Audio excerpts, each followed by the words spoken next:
preserve the production of an ancient writing material. Hello and a warm welcome to Africa Live on CGTN. I'm Lindy Mtongana in Nairobi. Also coming up this hour. In business, Anglo American is under immense pressure to rid itself of a thermal coal plant in South Africa. And Kenyans mourn the passing of former President Daniel Arap Moi. Well, let's start with the latest on the coronavirus outbreak. In China, the death toll now stands at 426, with 414 of those deaths coming from Hubei province. Hong Kong has reported the first death in the city. The patient was a 39-year-old male Hong Kong resident who had recently traveled to Wuhan. The total number of infections in China has now passed 20,000, but over 670 people have recovered nationwide. In Hubei province, the epicenter of the outbreak, there were more than 2,300 new cases on Monday. The virus has spread to 23 other countries, with a total of 158 confirmed cases. The Philippines on Sunday reported the first death outside China. Well, let's get the very latest now on the coronavirus outbreak. We're joined by Tang Bo, our correspondent in Wuhan, the epicenter of the virus outbreak. Tang Bo, reports indicate that more people are now recovering after being infected with the coronavirus. What more can you tell us about this?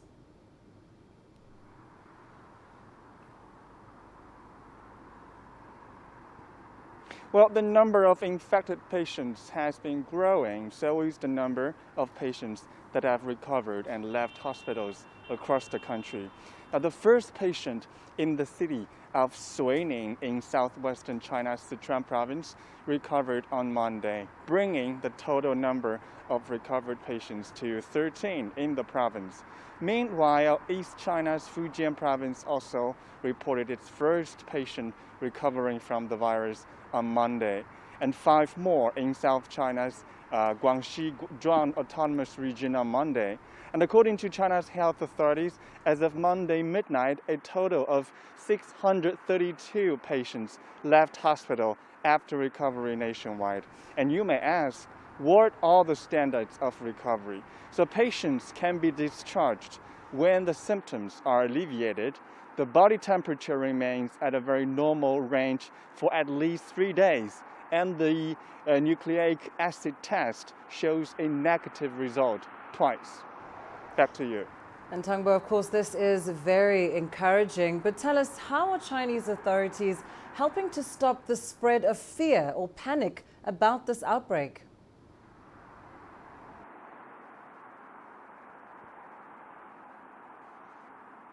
Well, Huozhenshan Hospital, that was newly constructed, has started to treat infected patients on Tuesday morning.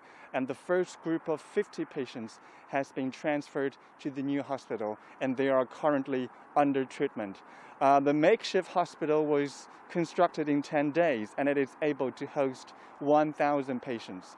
And a total of 1,400 military medical workers are now working in the new health facility. And the other new facility, Leishenshan Hospital, which is under construction, is due to open on Wednesday. It will be able to host 1,500 patients.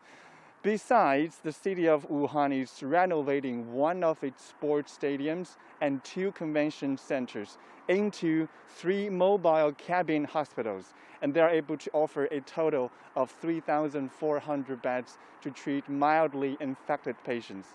And once their symptoms get worse, they will then be transferred to Jingyingtan Hospital in a timely manner.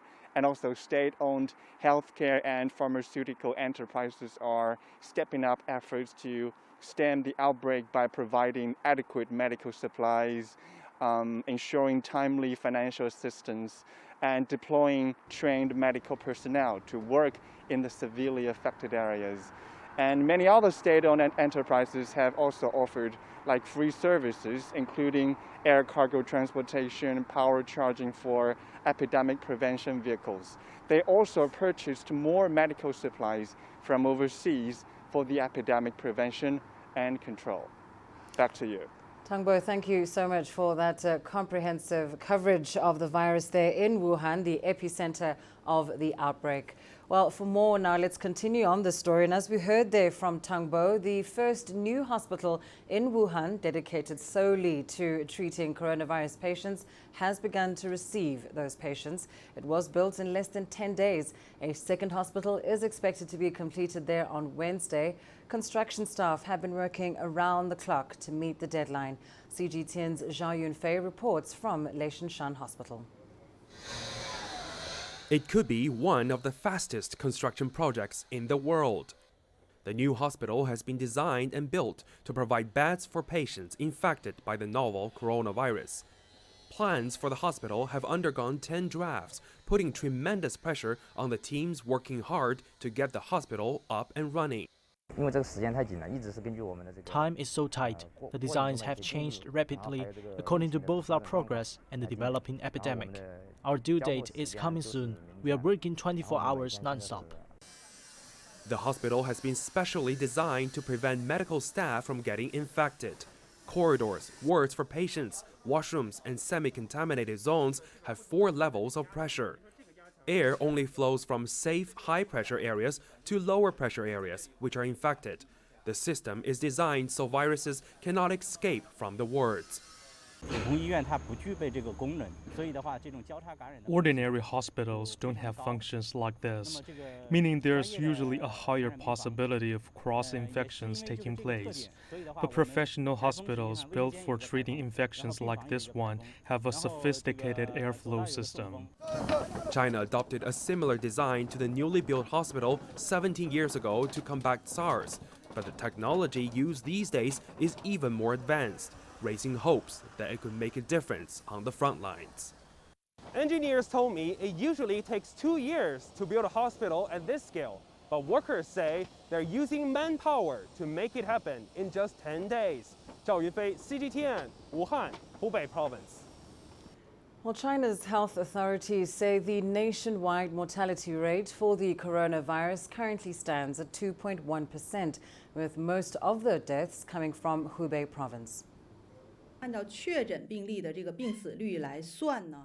Based on the confirmed cases as of midnight, the mortality rate nationwide stood at 2.1%. The patients who have died were mainly in Hubei province, altogether 414 people, accounting for 97% of the country's total deaths.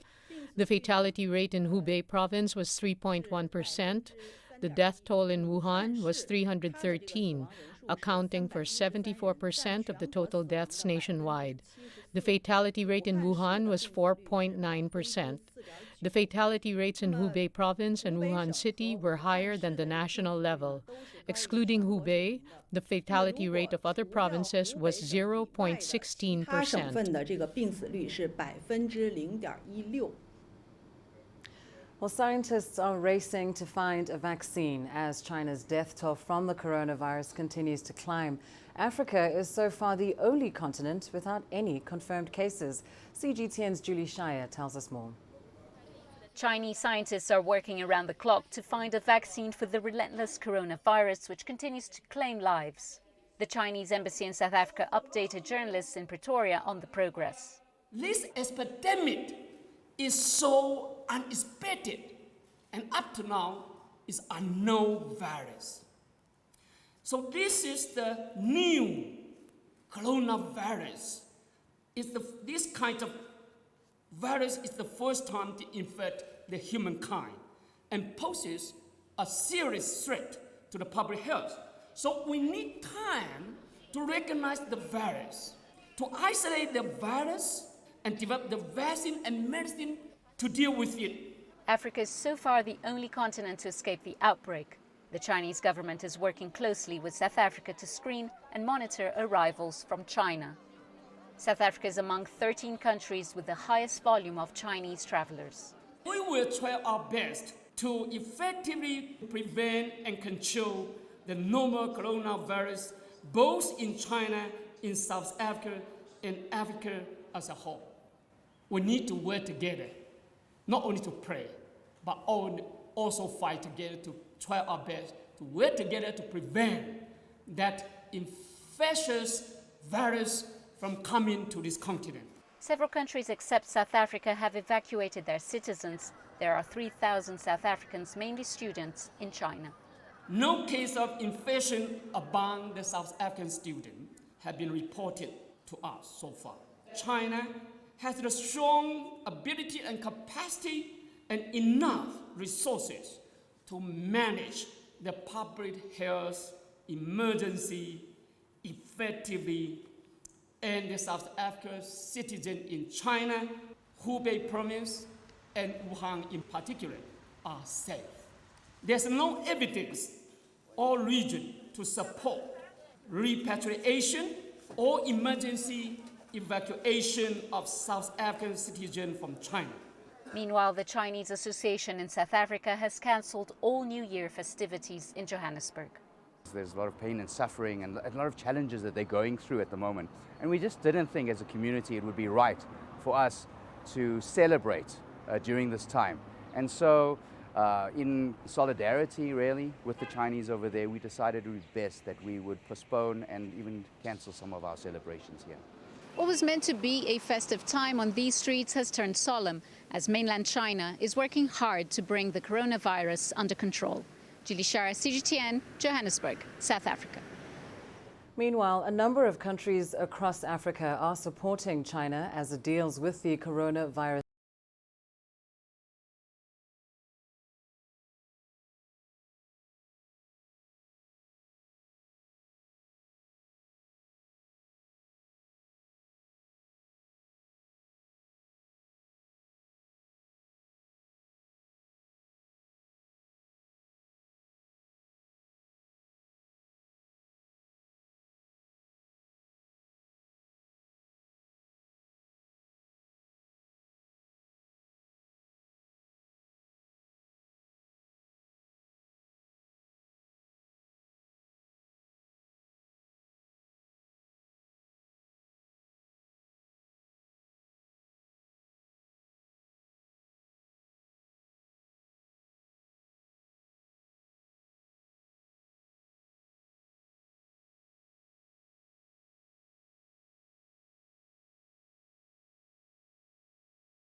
But of course, a very vulnerable community in a very precarious situation. What measures are being put in place to deal with this persistent threat to their safety?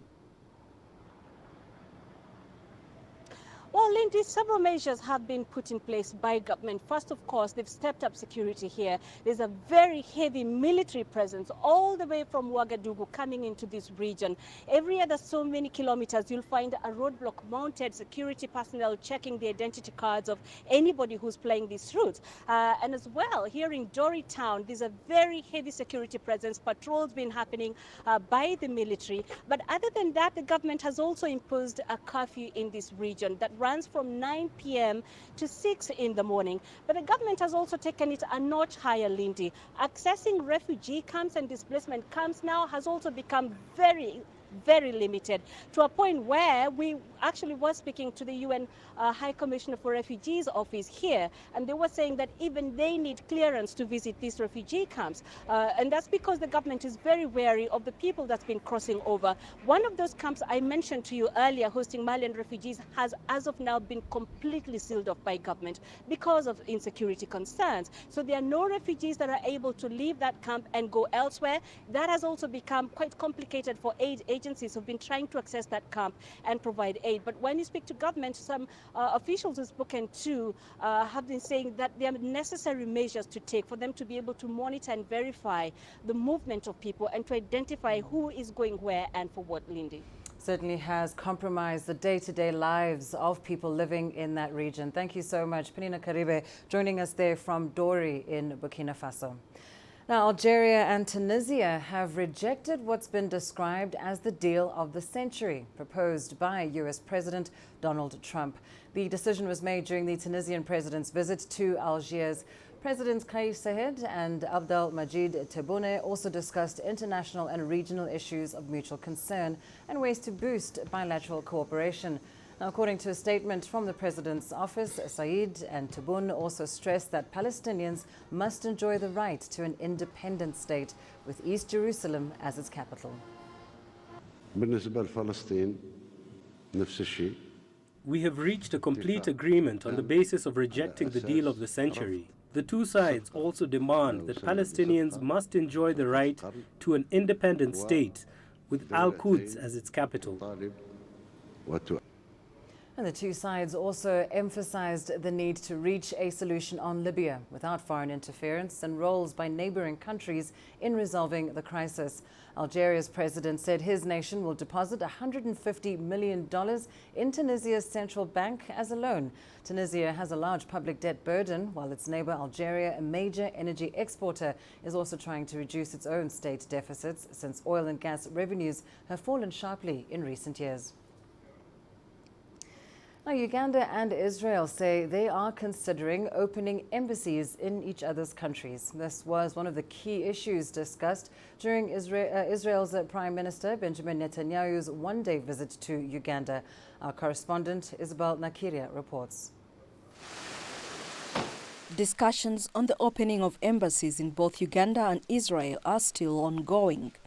Prime Minister Benjamin Netanyahu says Uganda and Israel share similar interests, and opening an embassy in Jerusalem will increase cooperation in different areas. I have a simple suggestion that you'll have time to consider, Mr. President, my friend. You open an embassy in Jerusalem, I'll open an embassy in Kampala. And we hope to do this. We hope to do this in the near future. In all other ways, there is a historic bond between us. The two leaders also signed cooperation areas in security, IT and agriculture. The two countries are also planning to deepen ties by beginning direct flights from Israel to Uganda to boost trade relations. About the aeroplanes, definitely we shall work on that. We have revived our airline. I would invite LR to fly direct to Uganda from Israel, maybe once a week. Even if it's once a week, it will be good enough. So we are ready to move. Israel says it supports Uganda in the field of defense, agriculture, medicine, education, and infrastructure. This is Prime Minister Netanyahu's second visit to Uganda in 4 years. He's described his visit as a big step for Israel to return to Africa. He's also visited several African countries, including Mali and Niger. It's reported Mr. Netanyahu is seeking friendship with several African states to help fight terrorism. Netanyahu was last in Uganda in 2016 to mark the 40th anniversary of the hostage rescue mission by Israel soldiers. Mr. Netanyahu also met with Sudanese leader Abdel Fattah on the sidelines and have agreed to start a cooperation. Israel says Sudan is moving in a positive direction politically and normalizing relations with it after the ouster of Bashir will strengthen ties between the two countries. Isabel Nakiria, CGTN, Entebbe, Uganda. Well, time now for a short break. Here's what's still ahead on the program. We update you on another historic presidential election petition verdict in Africa. And Kenyans mourn the passing of former President Daniel Arap Moi.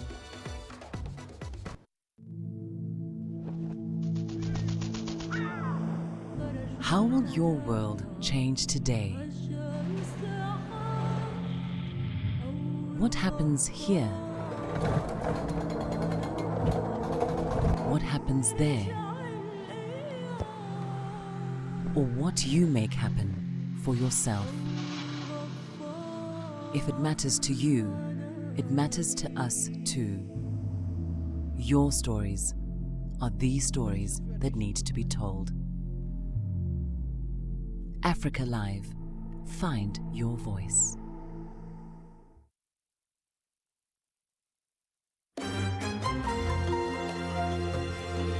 Africa Live. Find your voice.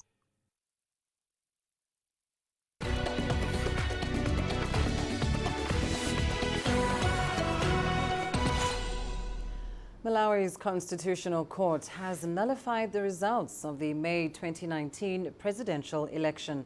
The court on Monday cited widespread and systematic irregularities.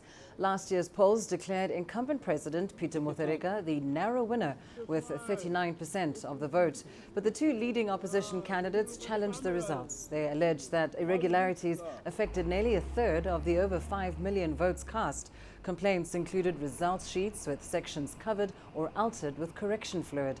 In a unanimous decision, a panel of 5 judges said a new election must be held within 150 days.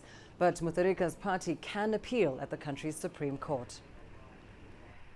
We are happy. This is what we were looking for, justice, and we'll do our best to follow the directions that the court has made. In Kenya, at least 14 children have died and dozens injured after a stampede took place at their school as they were leaving the premises on Monday. The pupils were mostly aged between 10 and 12 years. Some reports say panic broke out as they went home for the day from the school in Western Kenya. Others claim they were running away from teachers beating them. Investigators are still trying to determine the exact cause of the tragedy. Police have since cordoned off the school. The incident has sparked safety concerns in schools across the country. Just last year, 8 pupils were killed after their classroom collapsed in the capital, Nairobi. 14 children have died, including 9 girls. It's very, very painful. 5 ambulances have taken away the injured children. We are appealing to the government to help us.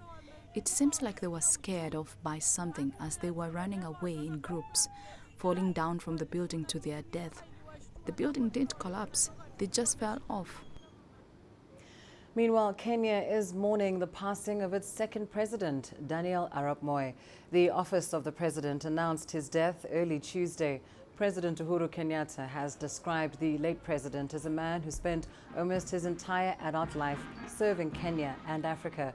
Flags will be flown at half-mast until the day of Moi's state funeral. There was no immediate information on the cause of Moi's death, but he had been in and out of hospital with breathing problems in recent months. He was 95. Well, former President Moi was in power for 24 years. CGTN's Robert Nagila looks back at the life of a man who was considered a master strategist in politics until he relinquished power in 2002. Born on September 2nd, 1924, in a small village in the Rift Valley, Daniel Arap Moi, the son of a herdsman, would go on to become Kenya's longest-serving president, ruling the East African nation with an iron fist for 24 years. He became president on August 22, 1978, following the death of Kenya's first president, Jomo Kenyatta. He would go on to win all elections, many under controversial circumstances, during the single-party rule and in the multi-party era, maintaining a tight grip on power. It's widely believed the soft-spoken politician's character changed in 1982 after an attempted coup by the Kenya Air Force, which was crushed by the army. It was then a dark period in Kenya's history ensued, where opposition to his leadership was brutally crushed. Moi served as chairman of the defunct Organization of African Unity for 2 consecutive terms in 1981 and 1982.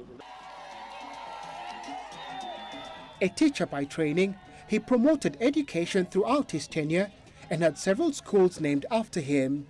He was passionate about the environment, encouraging Kenyans to plant trees and conserve the environment. He was widely credited with regional mediation efforts in Uganda, the DRC, Somalia, Chad, South Sudan, Mozambique, Ethiopia and Eritrea, Rwanda and Burundi. The root causes of this conflict are so complex that numerous previous initiatives have failed to arrive at a peaceful settlement.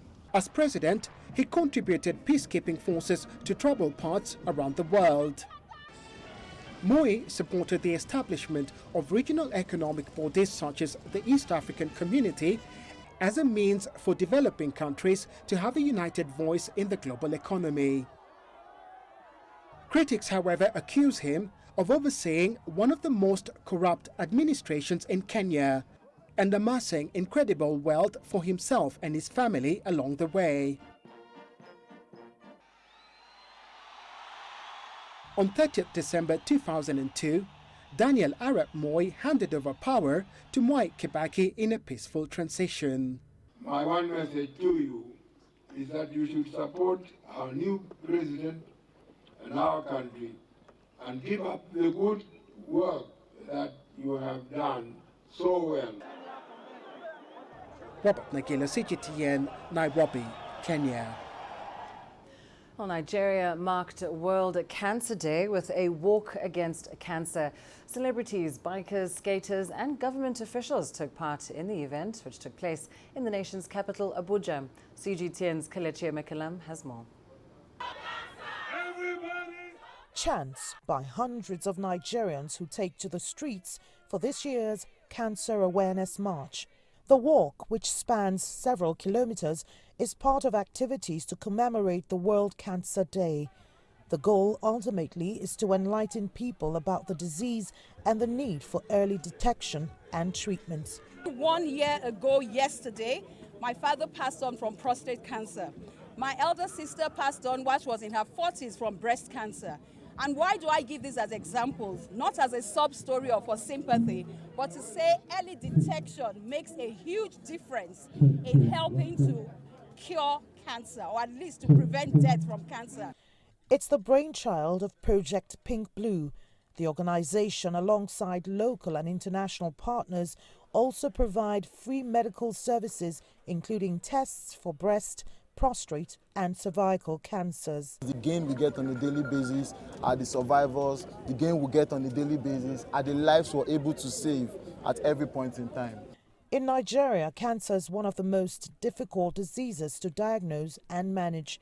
Besides late diagnosis, many do not have the financial capacity to manage the disease. I'm one of those people who are trying to push in a legal framework through which this activity will continue to be captured by government policy.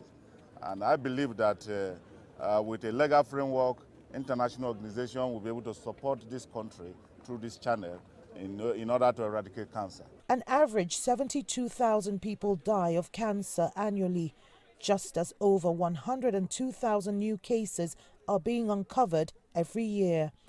And 10.4% of the country's 200 million population are at risk of getting cancer before they turn 75. So these worrying statistics have been spurring several key players here to push for easier access to tests and treatment of cancer.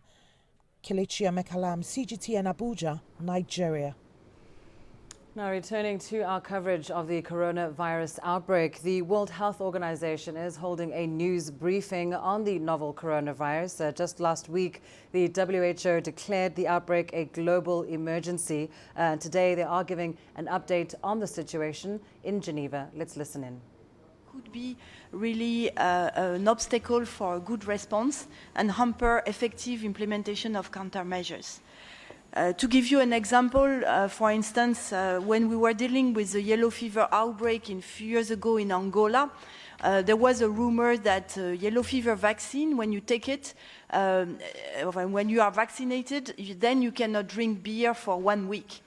And so we have seen immediately after that a drop in vaccine uptake because people were afraid that not being able to have their beer after that. So, but we have seen other examples, for example, during Ebola outbreaks where people, there were rumors that Ebola doesn't exist. And so this also hampers the implementation of good treatment of patients, etc. So infodemic for us is a real phenomenon, and it's very important to tackle it promptly, especially at the start of an outbreak when there is a lot of unknowns, because nature hates vacuum, and so if there is a known, people try to fill the unknowns with different kinds of information. And so for us, it's a real challenge. Another challenge is that before, I would say a few centuries ago, this phenomenon existed as well, but at that time there was no social media, and so the information was spreading as well, but much lower than now.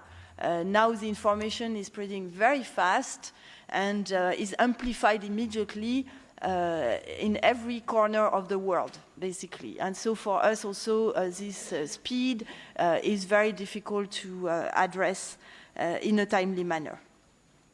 So what are we doing currently? And when I say we, it's not only WHO, it's WHO and many partners, because you will see that we try to have on this a global collaboration. We are trying first to give messages to different audiences and target the audience, but also what are their main concerns. And this platform is called EpiWin, and have read both some one-pagers on that. And so EpiWin for WHO Information Network for Epidemics really tries to establish privileged links with certain audience so that we can understand what are their concerns and reply to their concern with appropriate answer. So for instance, yesterday we had a call with the business sectors, and Elderman was organizing this call with a number, there was more than 50 attendees from different companies, large companies in the world, and we discussed in particular what should those companies do for their employees. And most of those companies have employees around the world in different countries, and so they are concerned about this outbreak, not only because of what is happening in China, but also what is happening in other countries in the world, and what kind of messages they can give to their employee. Nuanced messages, but useful messages as well that can help people to protect their health. We have also targeted different audiences, for instance, the travel and tourism sector, food and agriculture sector, also communities of healthcare workers through international Association for Nursing or Medical International Association and so on. So those different audience have, of course, a different concern. And so we try to distill the technical information we have into messages that can be useful for them to amplify those messages within their own networks. Because another point that is very important is that we are using amplifiers, so people who can relay those messages to reach out more people. People are really looking for trusted source of information, and we very much would like to play this role and be at the forefront so to help and safeguard global health. The other activities we are doing is also trying to reach out to more people. Of course, there is a WHO website where people can access quite easily now because the novel coronavirus is on the front page. But what we have noticed in previous outbreak is that usually people have too much information. And so now we are partnering with other groups such as Google, and they have launched a new project called SOS Alert. And this will help people to have in one place all the information they can have they can find on coronavirus. And so this will be triaging as well, so that people have easier access to key information. So in a nutshell, this is what we try to do, and of course our communication people are linked very much with media, because media and journalists are really one of our key audience group, and are also extremely important amplifiers. Only today I heard that there was more than 40,000 publications on novel coronavirus, so I think the amount of information is impressive, and this is why I think it's so important that we collaborate to make sure that the right information goes to the right place and to the right people at the right time. Thank you very much.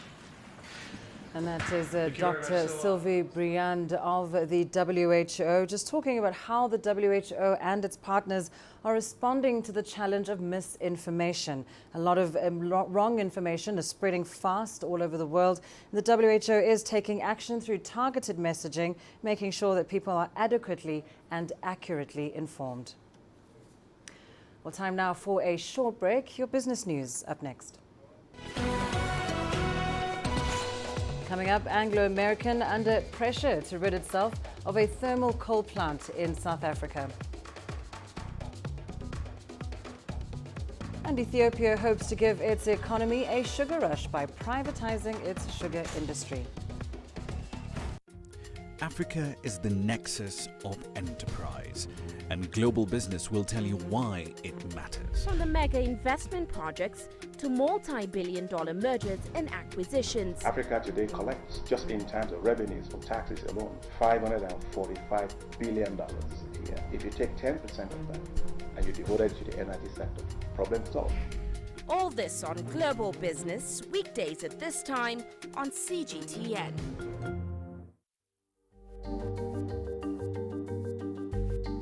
Africa Live. Find your voice.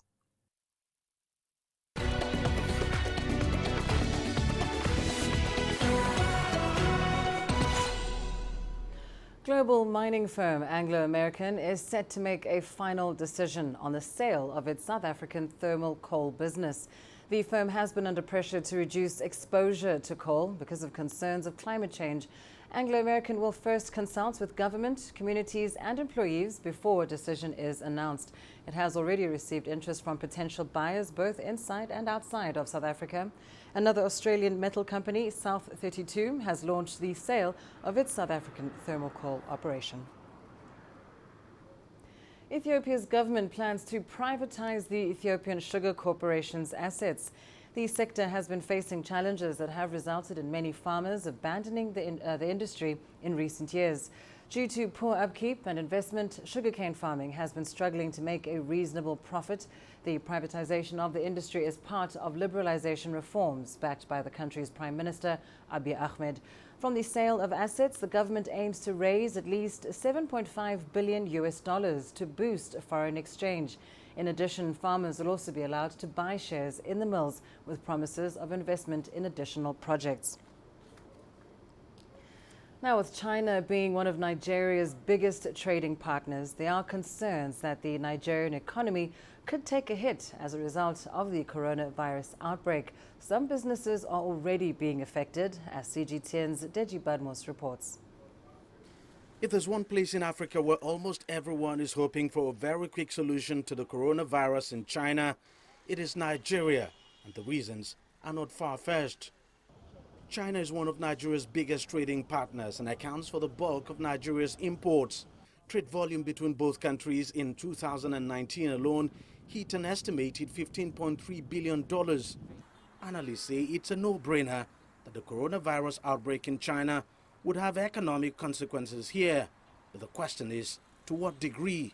In the short term, that is in this quarter we are in now, from January to March, and possibly in the second quarter, April to June, it will have some negative impact on transactions of a short-term nature and products or services that are either perishable or seasonal.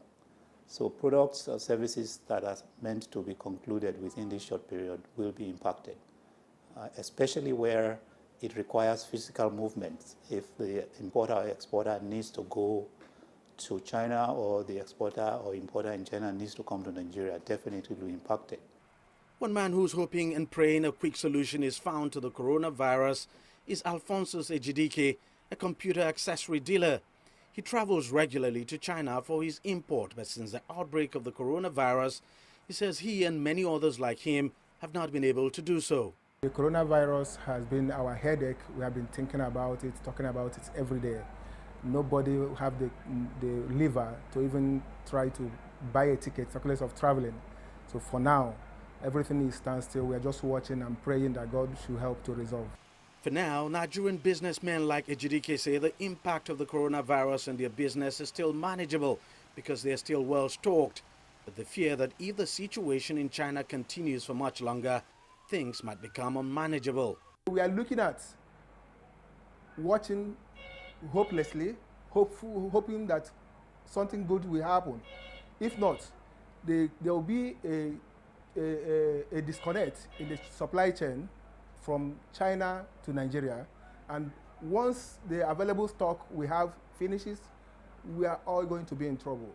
Many are optimistic a solution would be found soon, and that China would eventually contain the coronavirus sooner than later.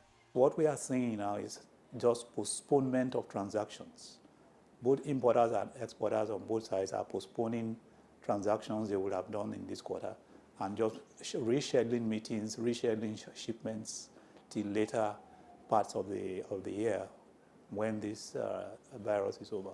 So on the whole, it's going to be limited in terms of the annual impact.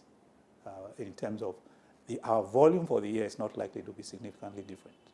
China is doing all it can to contain the spread of the coronavirus and bring this whole thing to an end. Businesses here are keenly following developments over there, hoping seriously that things don't get worse before they get better. Deji Badmos, CGTN, Lagos, Nigeria. Meanwhile, in China, Shanghai residents are expressing concerns over the economic downturn due to the coronavirus outbreak. Businesses were shut down as the municipal government announced the extension of the Lunar New Year holiday to February 9th. As we mentioned earlier, the epidemic has claimed more than 400 lives, and a total of 20,438 infections have been reported. There are at least 151 cases in other countries, including the United States, Japan, Thailand, and Britain. The World Health Organization has already declared the flu-like virus a global emergency. I think there is a huge impact due to the epidemic situation. I think everyone will have poor performance in the first quarter. I hope it'll be better after that. After all, there's no earnings if no one's working, right? Even if businesses reopen, everyone's afraid of coming out. There will be less people going to restaurants or traveling, so I think there's a rather large impact. I am not worried about there being a widespread epidemic in Shanghai, because Shanghai municipal government has taken some measures which were effective, and such preventive measures are important. What I am worried about now is where I can go and where I cannot go, because I cannot find information about the travel routes of infected patients. In this aspect, we are not as good as other provinces. What I can do now is wear a mask when outside, avoid going out if possible, and to wash hands when back home. Let's go to Egypt now, where papyrus was once the most common material used as a writing surface in the ancient world. One village in the country still cultivates the papyrus plant and produces the thick paper almost in the same way as their ancestors did. CGTN's Adel Al-Mahroui has more. About 2 hours' drive east of Cairo, Karamos appears to be a village left behind in time. Here, the ancient Egyptian plant papyrus is still being cultivated and processed into paper. The craft has been introduced to the village in 1977, creating job opportunities for the entire village. We produce almost the same quality of paper like the pharaohs, I'd say at about 95%. We use a compressor, they used stones. They dried using cartons, so do we. It's the same concept. We have inherited this craft from our grandfathers. Karamos's economy depended on papyrus, and more importantly on preserving its ancient production techniques. With the drop of tourists, however, in 2011, demand on the ancient paper dropped. Papyrus was cultivated almost on every piece of land here. Today, it is only on 10%. Our business doesn't depend on the production of the acre. We sell papyrus by piece. If we have tourists, we can ask for a good price per paper. If tourism in Egypt is weak, prices go down. Today we sell at less than 50 US cents for the sheet of paper. We are barely covering our costs. Still, manufacturing papyrus paper is the only craft many villagers here have grown to know. Luckily, that has protected the plant. Economically, this unique industry could perish. It's why Egypt wants the UNESCO to preserve it as a world cultural heritage. If that happens, this village can once again thrive. Many countries tried to cultivate papyrus abroad. It wasn't successful. We hope to reach markets abroad to export our papers to print houses. We have a lot of production.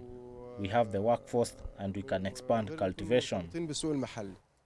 Papyrus production could be a lucrative business. Every part of the plant can be used. It has flowers, its roots are sold to pharmaceuticals for medicine production, and the rest of the plant can be turned into cattle food.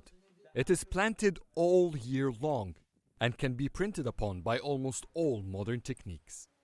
Adel Al-Mahroui, CGTN, Cairo. And coming up in your sports news up next. Mixed results for South African franchises as the Super Rugby season kicks off.